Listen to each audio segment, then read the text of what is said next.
Hey, everybody, and welcome back to another episode of What the Femme podcast. I am Marie Dement, and I am kicking it solo today in the host chair. Birdie is doing some life transitioning this week and could not make it today, but that's okay. She's doing some big growths that we can't wait to share with you in a future Femisode. So for now, you're just going to have to hang with me, and we have got a very special episode for you this week. I'm so happy to bring not one, but two vendors from a brand new queer and BIPoC centered virtual marketplace that's dedicated to supporting our communities and their local wares. Please welcome to the virtual stage Hilary Greenstein and, oh my gosh, Hamaila Qureshi, please. I was like, I didn't ask about the last name pronunciation, and I'm very sorry. It's so, okay. Uh, so yeah, thank you. So if you all wouldn't mind, would you go ahead and repeat your names and introduce yourselves so everybody who's tuning in through just via the old earphones knows who's going to be talking throughout this conversation? Oh, yeah. I'm Hilary Greenstein. and I'm Hamaila Qureshi. Hamaila Qureshi. Amazing. Great. And can you all share your pronouns with us, please? Oh, yeah. I use she, her, or they, them pronouns. I also use she, her pronouns. Hooray. And she, hers as well. Great. Thank you very much for sharing that with us. And can y'all tell me where you're currently based? Yeah, so I am actually based in Minneapolis, Minnesota. Land of Lakes. Yes. I am in Arcosanti in Arizona. It's a small little urban laboratory place of like 60 people. It's really amazing. Wow. I've been in Austin for the last 9 years, but I'm doing a 6-month residency out here. Come back to us. Come back to us. Did we lose her? Hamaila, we lost you. Come back to us. Hello, friend. I want to learn more about this observatory town that you live in. Yeah, I'm right? very curious. Hello. Are you there? Come on. There we go. Hooray. Yeah, since I'm out in Arcosanti, like the Oh, internet's no. not always the best Hamaila, I either. can't Oh, hear yeah. you now. Comes and goes. It's been windy lately, so that's part of the issue too. Yeah, I bet. No, it's totally fine. So, what part of Arizona is that exactly, if you don't mind me asking? It's an hour north of Phoenix and an hour south of Flagstaff. Cool. So we in this very moment are joining you from 3 completely different states, which is so exciting. And again, we are all brought here together by a market that is founded in a city that none of us live in, Austin, Texas, which I think is pretty hilarious in itself. But here we are. So now that we know who you are, where you're from, um, can you both tell me how you each identify creatively? Specifically, what is it that you have to offer in your vendor space on Rise Market, as well as how else you might express yourself creatively? Yeah, definitely. I am a painter. I'm a working artist, but I definitely identify as a painter in my practice, even though I often bring in some mixed media components, including collage and different fabrics. But my practice is definitely rooted in painting. And on the Rise Market, I'm going to be offering paintings of a variety of scales. I have some small works on panels. I have a lot of larger pieces on velvet that's stretched. And I also sell prints of my work as well. Cool. That sounds amazing. I'm a designer first and foremost. Like that's what I've always wanted to do. I didn't know it was a career for a while though. So yeah, currently it manifests itself in jewelry. I do a lot of like sterling silver and gold jewelry. I make everything by hand. But yeah, that's mostly what I'll have on Rise Market. That's awesome. Hell yeah. So tell me, how did you get into the world of design? Like, And when you say designer, and you mentioned you're currently focused on jewelry, which tells me that you design other things as well. So what other kind of stuff do you like to design? My first love was furniture. I really, really wanted to design furniture. Um, but when I went back to school, Hmm. okay, so I was in pharmacy school first, and I was kicked out of Oh, wow. pharmacy school, and I went, like, I got a degree in nutrition. And Nice. then after that, I started going back to community college just to like take classes in whatever I wanted to take classes in. Hmm. But they didn't have any sort of like furniture design program. So I just like cobbled something together for myself. So I took You were like like, yeah, I'm like, what can I do? let me walk, please. Yeah. Like, just hold my hand, help me. So I took a lot of like drafting and like I took woodworking and metalworking. And in metalworking, like I kept making bracelets and welding classes. So my instructor was like, well, there's an entire jewelry department here. Why don't you try that? So That's You're like, awesome. what? yeah. And so that was like January 2018 is when I started taking like jewelry classes. And Oh, so word. I took them until COVID shut everything down. So Yeah. Ah, yes. Good old yeah, COVID shutting it all down. Yeah, we yeah. could all be on a stage in front of a bunch of vendor booths right now if it wasn't for Wouldn't that be amazing? good old Yeah, Pandemica. She yeah. just said, you know what? No, No, All right no now. holiday shopping in person for you. I won't do it. I won't let it happen. Yeah. I Yeah, so know. Yeah, the queer holiday market I did in a brewery last year was just too much fun. I Ugh. can't be in a brewery now. But Right? You're like, I'm not allowed to be in spaces that operate with more than 51% of alcohol sales. yeah. Ah ha ha. Jokes on all of us, none of us can. It's fine.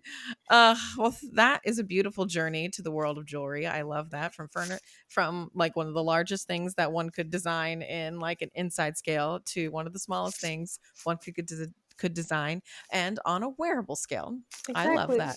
I like to say I make accessories for you and your home. And your home. Yeah. I love that. That's great. Well, that's cool because it's all human centered design, you know. Yeah, Exactly. Yeah. absolutely.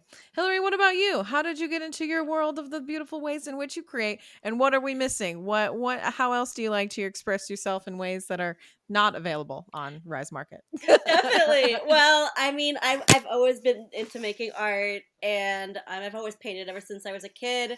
And as the more and more I painted, I just ended up painting larger and larger.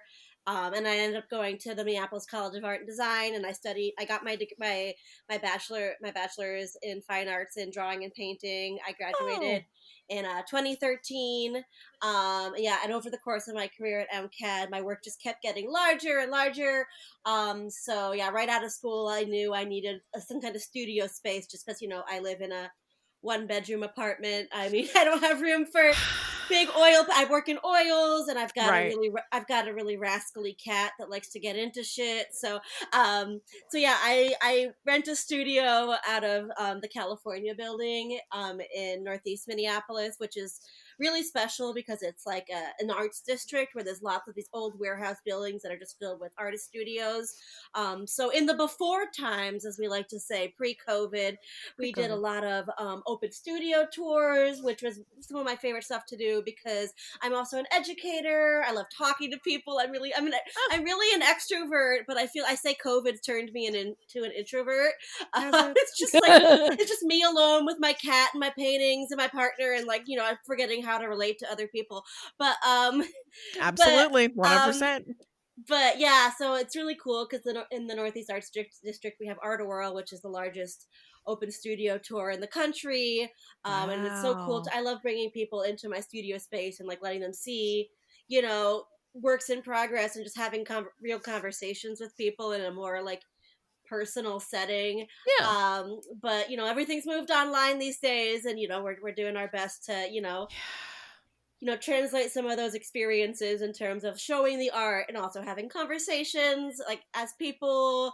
'Cause Hmm. I like talking about art, but I feel like sometimes when you write about art, something gets lost, in the Absolutely. formality of the language. One of my favorite painters and just someone I look up to in terms of how I do my art practice, Marlene Dumas, the way she writes like poems about her paintings, and poetry has always been something I've been interested in, dabbled in. And she says that you should like you should talk about painting or talk about art like how you would talk to your lover, like rather than trying to use like an overly formalized language. And so just being able to have conversations like this is like way more what I like to do, you know. So Absolutely. yeah. That's wonderful. Yeah, I mean, it's definitely been a challenge for everybody who creates on a certain level. I mean, we even though the medium in which we create this podcasting space, it's also experienced a significant change because we're not able to be in front of one another, which is really, really hard. And I think, we talk a lot on the show about energy work and energy behind art and like communicating with one another. And just like you said, I feel like, and we're experiencing this now. There's like a loss of communication on some of the stuff that you want to convey through your work because there's just these like digital representations that I see through my phone or I hear through my headphones, which I just does not compare to standing in front of a 10-foot tall oil painting or holding a piece of jewelry in my hand before I take it home with me and feeling how it feels and like the work and emotion that you've put into your art. And so I applaud you both. I applaud us all for continuing on, even when unprecedented things like, well, not really unprecedented. We've been here before. Unprecedented in our lifetimes, type of global pandemic that has challenged us in many ways. Absolutely. Mm-hmm. Um, I so this one I hadn't really planned on covering, but now that I'm realizing I'm talking to a couple of art grads, um, can can you talk a little bit at all about whether or not you feel like your higher education experience rather prepared you for the world of having to operate as an entrepreneur in your field, or is that something you think you kind of learned by flying by the seat of your pants? I feel like I'm still flying by the seat of my pants. Right. There's also that. Yeah.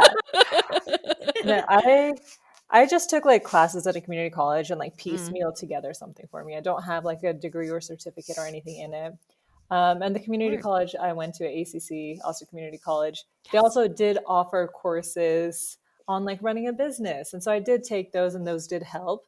But at the same time, like there's so many other factors that they don't cover or like no Yeah. business program really covers, like just how you as a Yeah. person like dealing with everything you're dealing with and trying to run a business at the same time, like how to balance that has been really really difficult for me.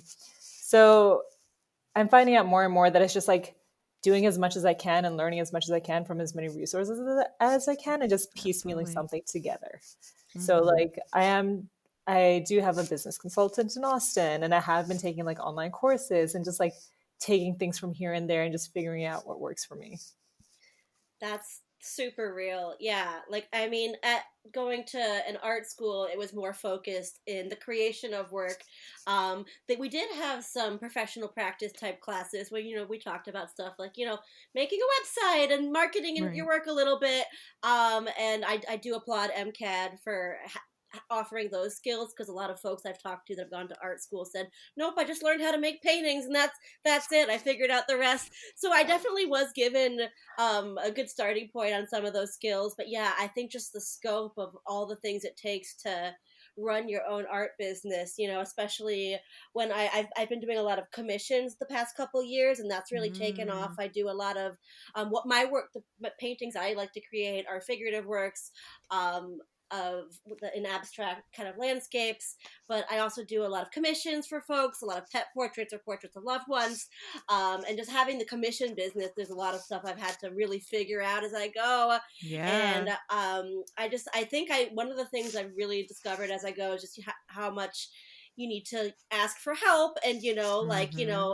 it's been really, I've been really lucky to have such a strong community of other painters and artists in Minneapolis and beyond who I can reach out to, like, hey, can you read over my artist statement, like, hey, stuff like, does this price make sense? And I think that being able to rely on each other that way can kind of share the burden, just having a network of other artists who are also trying to figure it out. Right. Yeah. We're all a bunch of dead bugs laying on, well, dying bugs on our backs, trying to figure out how to flip back over. Oh yeah. Very that. Yeah, absolutely. Hamaila, do you have, we've talked about how you're currently in Arizona right now. You had your start in Austin, which was a big, thriving, beautiful community full of art and community in that regard as well. Um, do you feel you have the same experience in where you're currently located, or how has that changed for you since you've made what seems like a pretty big jump of a move? I mean, Yeah. mad props, absolutely. But Thank you. Yeah, it's been an adventure. Mhm, In Austin, it was definitely nice to have that community. And like me mhm. and Hannah Parks, last year we started Ladysmiths of ATX just so, we would have that support network of jewelers instead of like having competition. Um, Absolutely. yeah. So that was really beneficial. It was really nice to have that there. Mhm. Arco Santi is a different community, but it's a very Right. close knit community because this is a small city, an experimental town that hosts about 60 to 80 residents at any given time. So everyone knows each other. Everyone's basically in quarantine together. So like Oh, wow. it's really nice Wow. to just have that community there. And Yeah. anytime you need anything, you can just put up a message on Slack and someone will be able to help you. And a lot of the people here are creatives. There's a few other people who do jewelry, Bless. not like silversmithing or goldsmithing per se, but there are welders here and there are people who make wood jewelry and like there's an entire ceramics team and like a ceramics club, a clay club. Oh my God. So So yeah, cool. it's amazing having that community and having all those diverse experiences. So even though like I can't relate to them on like the jewelry level and helping me Right. figure out pricing and like just like uplifting me in that sense, but they uplift me in many other ways. Wow. So That sounds like a beautiful town. I want to go to there. please Yeah. come. It's a tourist destination. We have like guest rooms and Airbnbs here and everything. Oh my It's gosh. 50 years old. It was started by this architect, Paula Soleri, who was a peer and apprentice of Frank Lloyd Wright's. So it has a lot of architectural like significance and it's very beautiful. Like definitely come out here. Y'all are welcome. I Wow. will make you food anytime. Oh, that If sounds the so gorgeous. Yeah. That reminds me of the little town where I did my artist residency last fall, like that same kind of like tiny little close knit community. Oh my gosh. Mhm. Where did you get to do that? It's a fabulous place. I recommend you check out called Elsewhere Studios. It's in Paonia, Colorado. Um, it's in this tiny little valley of a town, and there's just like a lot of artists there and really eccentric creative folks in the small town. And yeah, Elsewhere Studios. It was just I just was there for 2 months, just hiding in the mountains and Ugh, painting. And ugh. the folks that run the residency are just like they're like I was surprised like how like young they were. They were like my age, and they're just like awesome queer artists that are just like went to the residency and fell in love and then ended up working there. And yeah, it was just really good vibes. Everyone there is just so welcoming, and I was hoping to go back this fall, but it was really COVID-y out, so It's real COVIDy out there. It's pretty yeah. gross. Cloudy with a chance of COVID. Oh, Yeah. hooray. Hooray. Guess we're all going to stay inside. Yeah, I think, and this is something that I'm really loving about this new Rise Market that Allie and Eli have put together. They've created almost, at least a national community, if not an international community of queer vendors like all of us who are here today, to expand our network and to expand the communities in which we get to operate. I can already tell you both we're going to be friends for Oh yeah. forever. It's Yeah. over. It's over for both of you now. I'm sorry. I'm here forever. Y'all are planning your trips to Arco Santi right after this. Oh, Yeah, Yes. I definitely. have to. My 30th birthday is next year. perfect. Hello. Oh, Done. happy early 30th. 9 months. Yeah, here we go. Here we go. Working my way up to dirty 30. Hooray. Yeah, absolutely. And so it's a really great moment and thing to recognize the importance of community no matter where you are, and it's important to do the work, to take that community with you and leave a little bit of yourself behind in the community that you're coming from, just like you've gotten to do with Ladysmiths of Austin, and with your work, Hilary, as well, with through education and community connection, and showing, I think people forget, as a society, we rely so much on the fine arts community, and we rely so much on that work to get us through times, especially now. The art that is coming out of and I hate that we are spending 8 months referring back to COVID and everything we talk about, but it's really changing the way that we do everything, including the way that we create. And I think it is so admirable. So again, plug, everybody go check out Rise Market right now and shop everybody's wares, because they're amazing, and build your own little community of local business owners that are queer and BIPoC and amazing. So yeah, with all of that, we love our community, we love our art. But let's talk about why and what you love about the art that you make. So tell me, friends, what is it that you love about the work that you get to create? Well, I mean, for me, I love painting because I've always really liked working with my hands, and I really enjoy how bodily the practice of painting can be, especially when you're working at such a large scale. And I feel like it's just the funnest thing you can do. Every time I paint, I'm just like, do people know that they can just do this and it's legal? Like, it's just like the best thing. Like, I just love it. So I'm just like such a nerd about it.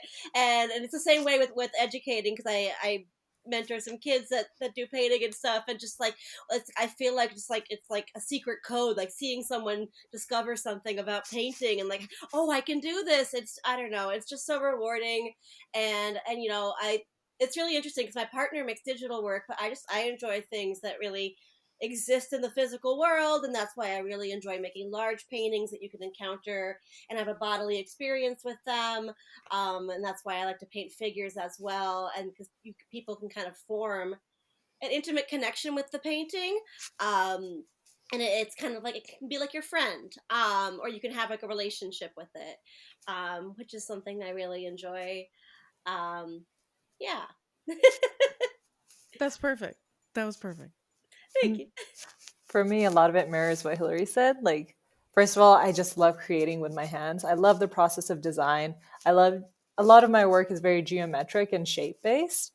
And I love taking those really simple shapes and like seeing them in new ways. And people often tell me that they haven't seen jewelry like mine before, which is a high compliment in the world of geometric jewelry. Yeah. Yeah, I love it. I love being able to take like these really basic elements and see them in new ways, and like show them in new ways and see people's reaction to it, and like see them build a relationship to it.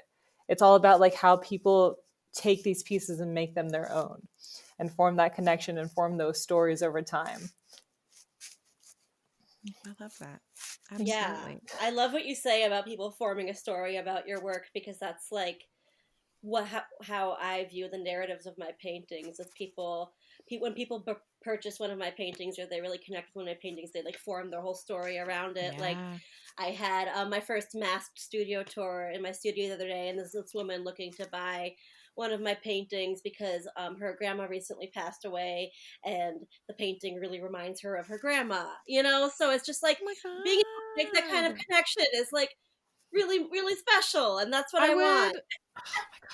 I wouldn't be able to handle myself. I'd be like, I'm so glad I would that I'm cry. wearing my mask because I'm Oh, yeah. crying under Right. my mask.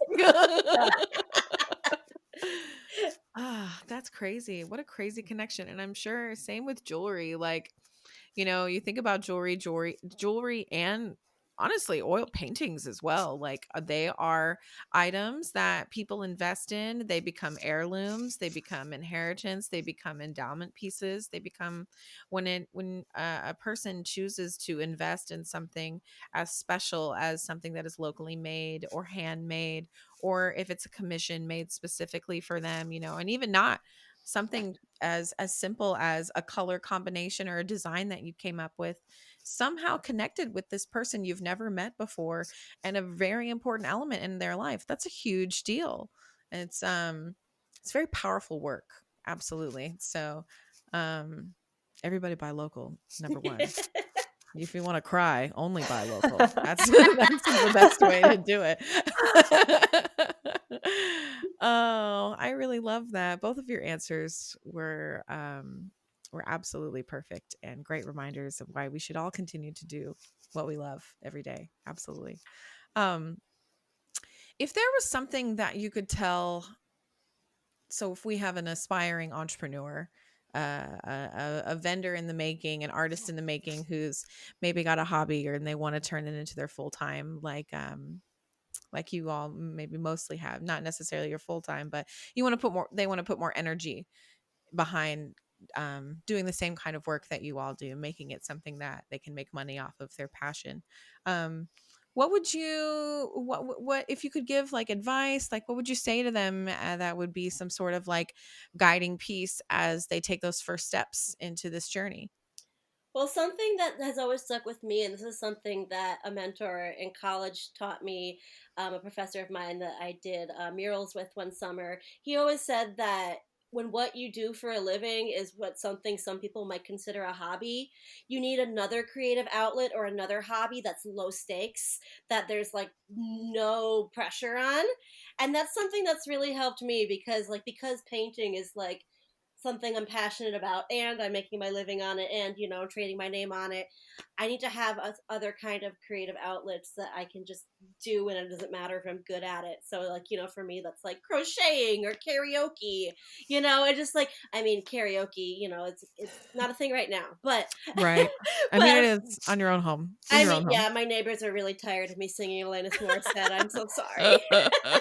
And I am so good. But yeah, I think it's important to have something else that like it's just for you too, because like, I mean, it's like it can be really hard putting yourself out there when your art is so personal and it's so you, and then you're putting a monetary value on it. That can be really, really scary, Absolutely. And just also emphasizing that the value doesn't just come from the sales either, because Right. that can be really scary when you put yourself out there. Yeah, when I like moved to Arcosanti 2 months ago, something glitched in my website, and for 2 months it said everything was out of stock on my website, and I got no sales for 2 months, and it was the most demoralizing experience. But I got to figure it out. It's fine now. Oh, But yeah, like separating yourself from your sales and your business is really difficult to do, but it is really important to do. Absolutely. I think before I started this podcast, I was in a band and I also do burlesque. Well, I did in the before times, I was also doing burlesque and this podcast. But before both of those things, I was in a band and it had ended for like the final time. And I was just like so lost and did not know I was like, how do me? I've done this for 5 years and how do create? What do I do? And I had realized that I had put so much of my like personal value and self-worth and time just like into the music to a point that that I had lost myself a little bit and was like, I don't even know who I am. I just know that I do this one thing, then that's it. And so I think both of those points, it's important to have those humbling moments where you have to remind yourself that you are more than this and this is not the end all be all, and you need to find other ways to express yourself and grow in order to sustain this thing that you really love and you're really passionate about. So yeah, it's also like, I think one of the biggest things that I didn't know when I was starting out, which I wish I had known, is just like a more realistic expectation of what it does take. Because like I remember like I kind of started because people kept asking me to sell my stuff. And so I made a website and put it up and I was like, oh, okay, now things will sell. But like at that point, you don't realize there's so much more work that goes into it, into actually marketing and putting yourself out there. And like, it's not something that happens instantaneously. Like it's a lot of hard work over an extended period of time to get to the point where you can do this full time. I am currently doing it full time, but that's because my cost of living here is very, very low. So nice. I can easily do that. I sell my stuff at the gallery here. I have a few other wholesalers. And so through that, I'm able to live off of this. But like, wow. If I was living in any city in the US, I probably couldn't do this. Yeah. Right. Yeah. Well, congrats on making it on your Thank art. you. Yeah, I'm trying. I'm Yeah. impressed. Yeah, I did the waitress thing for a long time, and it was a big move for me to move away from that. I still make part of my living on nannying, but that's something I really love to do. So Mhm. yeah, That's so great. except when I throw a baby and hurt my back. But Yeah, please, everyone, handle baby with care. Also, and if you are a baby, handle baby with care. shout out to Ida, she's eating good. Look at her go, eating the butter off the bread, as we were told earlier. That's so funny. Oh, that's so great. So let's go back to Rise Market a little bit. I want to make sure that we talk a little bit more about that store, and I know we talked about it earlier as well. But how did you all come to find this market? How did Rise Market come into your life, or did you come into its life? Do tell. I'm very curious. All right. So for me, I started this organization called Ladysmiths of ATX last year. Shout out. Yeah, shout out. They're still doing amazing work. I'm So super good. proud of them. I'm trying to help out where I can, but now that Right. I'm no longer in Austin, it's a little bit harder. Very hard. But last year we had the chance to like sign a lease and open up a store. And basically what we would do is we would rent out shelves to jewelers around town, and they kept all the proceeds. And so Allyson was one of our vendors there. And so that's how I got to know her. And so she reached out to me about doing Rise Market a few weeks ago. And I'm very excited to be here. Oh my God, me too. So exciting. What about you, Hilary? That's awesome. Well, it's funny. I did found out the connection to Austin later. I went to Austin for the first time last summer, and I loved it because my sibling was living there at the time for a couple months. But I think Rise Market messaged me on Instagram. Like, it wasn't that long ago. It was like a week or two ago. They were like, "We're doing this thing. Are you interested?" And I like checked it out, and I'm like, "This looks cool. Like, this looks legit." So it seemed like up my alley because I usually do the Queer Bazaar is the local kind of Minneapolis holiday market, but it's not happening this year. So, and I was like, because it's COVID and stuff. But I mean, there is an online market I'm doing called Make the Yuletide Gay. I always want to call it Home for the Holidays, but that's actually not what it's called. I'm always like, Oh my I'm gosh. I'm Jewish, so I'm like, oh, one of those Christian. One of the things they do Yeah, on the 25th. I don't know the day I ate Chinese food, but yeah, exactly. so Rise Market reached out to me, and I was like, yeah, this is exactly the kind of thing I want to do. I want to meet more creative queer folks all around the country, and I was like, it looked like something I wanted to be involved in, and it seems like a really nice platform, and they have a lot of really talented folks on there. Absolutely. Well, for those of you who you've heard her name on the end of every episode for the last year or so, Allyson and I were friends. For those of you who don't know, Allyson of Allyson Lee Designs, who is another jewelry smith person, is also the former lead singer of a mostly lady groove funk band that was called West in the Grooves. Yeah, I was going to say, she's going to be like, why did you remind everybody of that? It's because of the best times of our lives, let me tell you. I gotta look that up later. I know. I had no idea. I'll drop it in the. I'll send it to you all before we get done here. Send you some links. But yeah, Allie and I became really good friends when we were in college. She was studying ceramics actually when she was at UNT and was in this band. She plays guitar and percussion really well. And I was such a fan of her music for such a long time before we got to be friends. She played a house show once. And they always, when they played, they had this suitcase of percussion instruments and would pass them out at parties and be like, everybody play the percussion in the song. And Allie handed me the tambourine at one show and I was like, I have been chosen.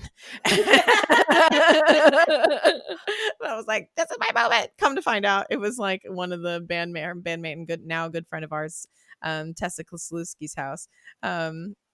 And we've been friends ever since. And so she invited us on and asked us to have this wonderful show with you all today. And I'm so glad that we got to have this moment, by the way. Yeah, and so now we all get to sell our wares and connect with one another, all because of Rise Market. And I for one am super looking forward to learning more about each other and hopefully some resources that they might share that might help us grow better as vendors. What are you all looking forward to besides sales, getting out of your experience with Rise Market? I think for me, it's just like the diversity of vendors there and just being exposed to different creatives around the country. I'm really excited that it's not just a queer market. It's like every marginalized community basically is Yes. welcome and included in this. So that's really exciting to me. Yeah, I think that's really great. And I think it's great to have a resource because I think a lot of people are trying to shop more mindfully and support marginalized communities. And if it's creating a platform that's making it really easy for folks to access these awesome designers that are underrepresented, that's a hard word. Yeah, I think it's they're doing something really cool. And I really hope yeah, I just hope to connect with more creatives through it because I was browsing through and I was like, oh, these people are tight. Everyone's so good. Everybody I'm is so impressed. I was like, who am I? What are these things? I don't even make this stuff. Like, Just even the platform, like they did such a good yeah, job on it. I'm so impressed. I'm so excited. absolutely. Yeah. It's so easy to use. It's so easy to filter through. It was super easy to create a vendor account. I got to tell you, from that Mhm. perspective as well. I really enjoyed it. So thanks, Allie. Yes, thank you. Yes, definitely.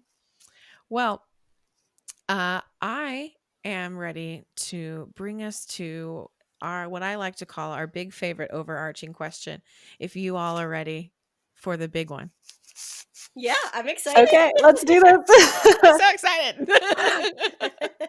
So, we've come to the part in our episode where we like to ask, and I guess today in this case, where I like to ask our guests, what does femme mean to you? Do you identify as such?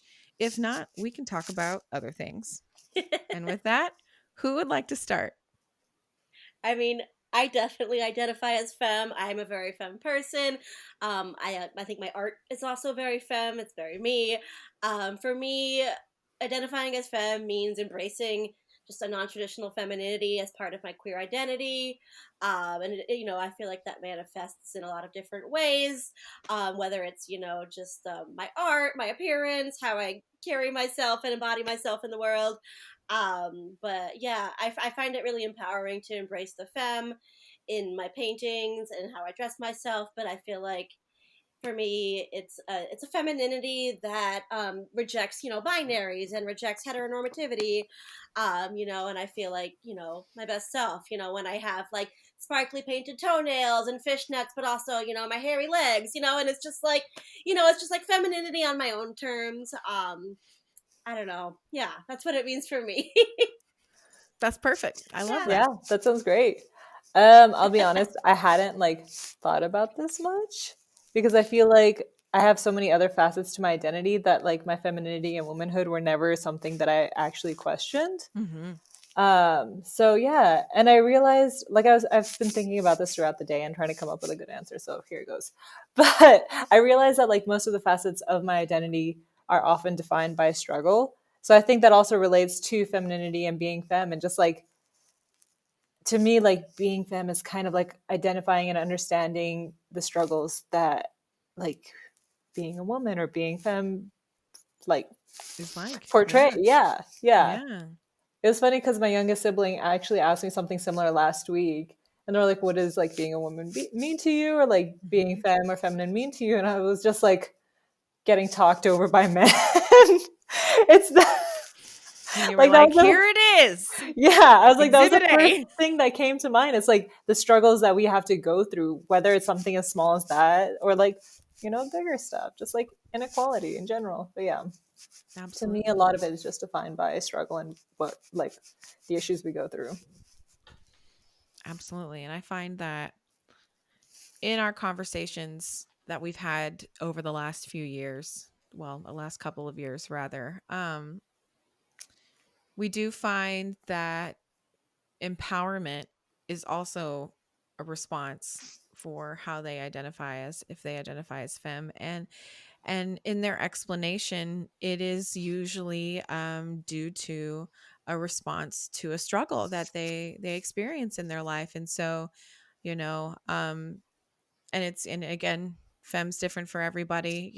For some of us, it is hair, nails, makeup, all of those things. For some people, it's the hairy legs with the skirt, with the tank top, with or it's to be able to dress in complete modesty. It's however that individual chooses to um guard themselves, protect themselves from their daily struggles. And a lot of people we've found have that their secret weapon is rooted in their femness or their femininity. And I've always found that to be really interesting. And the question definitely makes you think, does it not? For sure. Yeah. Definitely. Yeah. Yeah. Well, I hope that you get to continue thinking about the answer to that question, and maybe see how it's a little bit more redefined for you, and maybe a little bit more eclectic or abstract or robust in its definition than you may have originally thought. I find myself in that place a lot of the time. So yeah.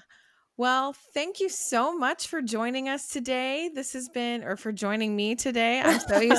I'm not used to being alone anymore. It's the royal us. It's the royal we. Yeah, Yeah. absolutely.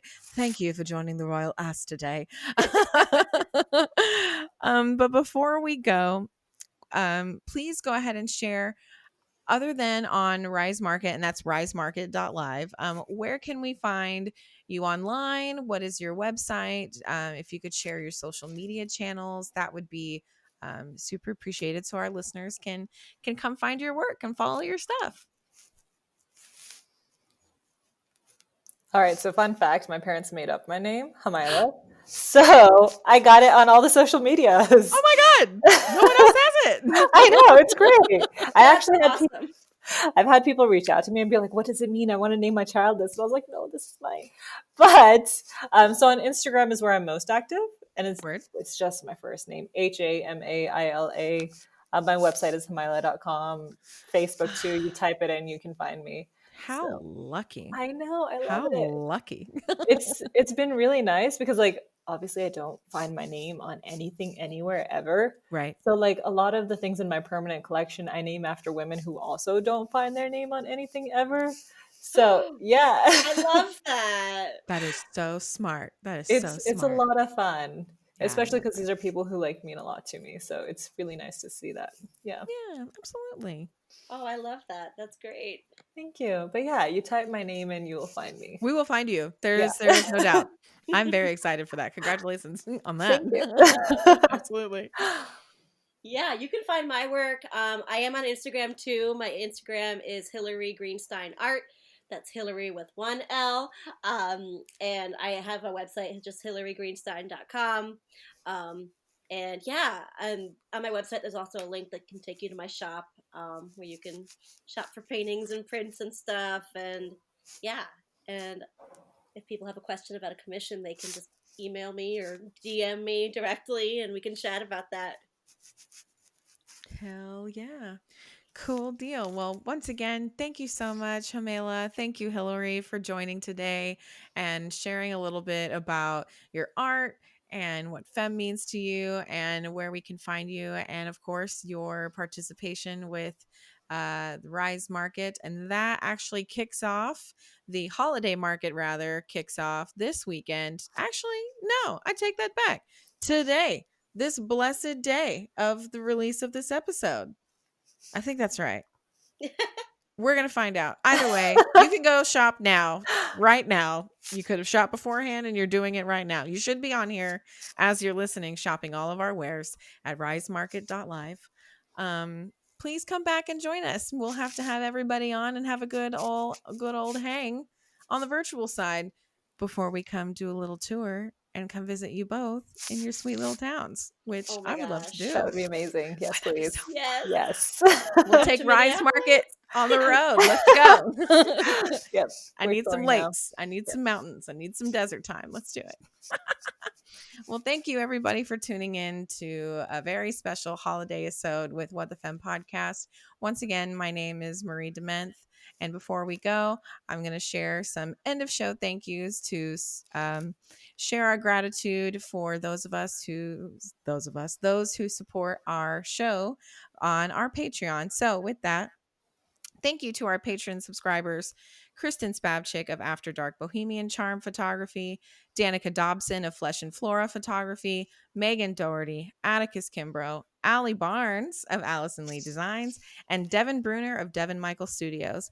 If you'd like to join our Patreon, you can do so today by subscribing for as little as $1 a month. That's $12 a year, folks, at www.patreon.com/whatthefemmepodcast. You can also find our merch on the Rise Market. And when you shop our What the Femme podcast merch, you are helping us donate 50% of all proceeds to the Black Trans Advocacy Coalition. That's a nonprofit based right out here in the North Texas area that supports the Black trans lives of individuals all across the U.S. So support two organizations in one fell swoop.